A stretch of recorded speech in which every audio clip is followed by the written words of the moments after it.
Hey guys, in this video I'm going to talk about rental agencies or property managers for your property. It's really important that we choose a really good property manager because they are the one who's actually going to look after our property. And it's always good to have a property manager who has a good track record.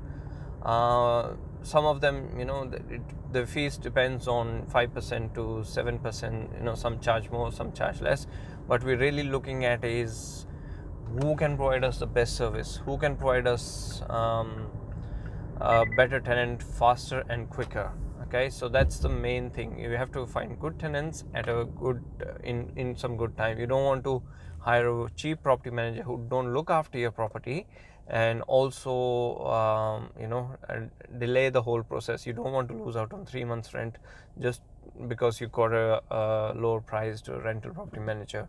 So people who can get the right quality tenants in the specified times, those are the ones you should be taking on board. And the other thing you also want to discuss is just what kind of pricing or what sort of charges they charge. Like I said, in the beginning when they have to find a tenant, they'll have to charge you a fee. Usually some of them charge 1 week's rent or some charge 2 weeks rent.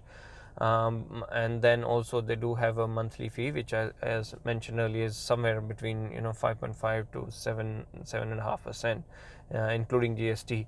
So those are the things that you really need to look for.